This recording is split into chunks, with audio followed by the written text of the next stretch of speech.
네, 이번 시간에는 국어의 특성에 대해서 살펴보도록 하겠습니다.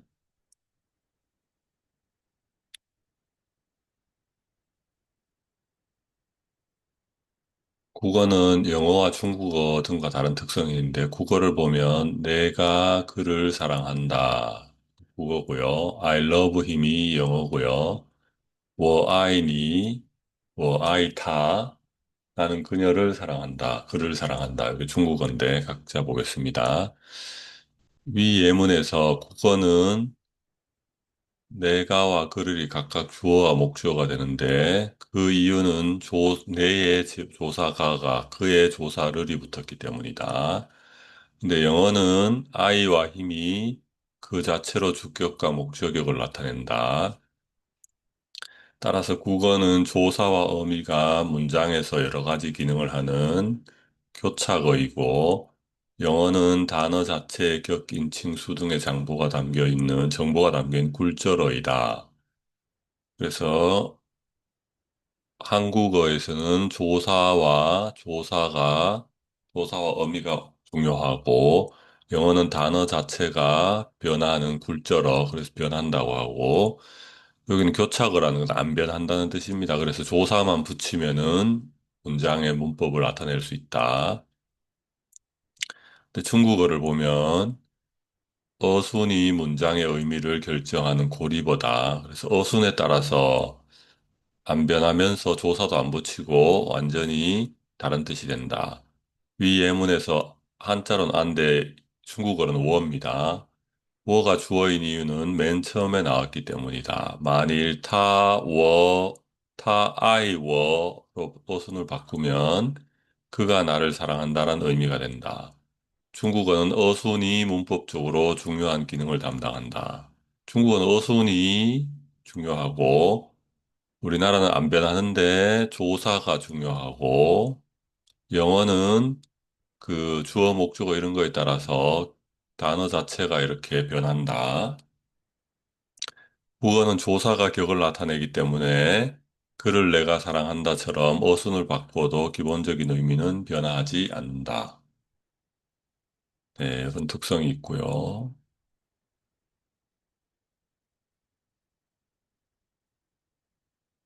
그다음에 의문적 특징에 대해서 보겠습니다.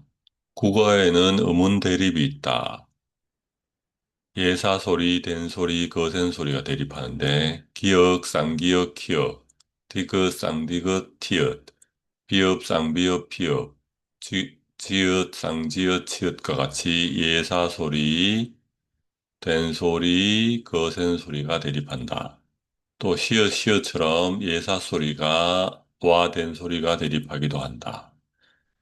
그다음에 예를 먼저 보면 동동, 둥둥, 퐁당, 퐁당, 풍덩, 풍덩처럼 양성 모음은 양성 모음끼리, 음성 모음은 음성 모음끼리 결합하는 모음 조화 현상이 나타난다.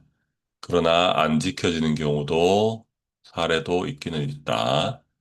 그다음에 어휘적 특징을 보면 국어의 어휘는 어휘의 종류에 따라서 고유어, 한자어, 외래어의 3중 체계를 가진다.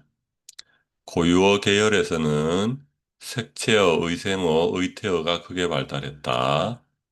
영어의 옐로우에 해당하는 국어의 어휘, 노랗다, 노릇하다, 노릇노릇하다, 노르스름하다, 노릇게하다, 노르스름하다, 노릇그레하다. 깔깔, 철석철석, 찰랑찰랑, 딸랑딸랑, 엉금엉금, 아장아장 이런 것들이 나타난다.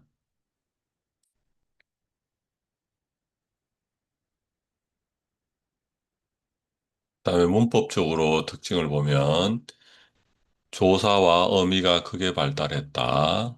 대부분의 문법적 기능은 주어, 목적어 이런 거요. 조사와 의미에 의해 실현된다. 따라서 어순을 바꾸어도 문장의 의미가 크게 변하지 않는다. 그 다음에 국어에는 높임 표현이 다양하게 실현된다. 뭐뭐 시와 같은 선어말 어미를 사용한다. 뭐뭐 씁니다 같은 어말 어미를 사용한다. 진지, 댁처럼 특별히 높임을 나타내는 단어도 있다. 진지는 밥을 높인 말이고, 댁은 아주머니를 높은 말이죠. 담화적 특징, 이야기를 할 때 특징이 있다. 친하냐, 뭐냐. 친하냐 관계가 뭐냐, 나이가 많으냐 서열이 높으냐 낮으냐, 예의 범절 등을 중시한다. 그래서 이런 요소를 고려하지 않고 의사소통을 하면 교양 없는 사람이 된다. 그 다음에 요청, 거절, 칭찬할 때도 의사소통 문화에 영향을 많이 받는다. 요청해야 하는 상황에서는 구체적 사정을 자세히 이야기하는 경향이 있다. 요구사항을 중심으로 간단하게 말하는 서구 문화와는 다르다. 또 거절해야 하는 상황에서도 생각해 볼게요처럼 거절의 의사를 직접 드러내지 못하는 경향이 있다. 칭찬을 받을 때는 아니요와 같은 거절 표현을 통해 겸양을 드러내는 경향이 있다. 네, 이상 국어의 특성을 살펴보았습니다. 고맙습니다.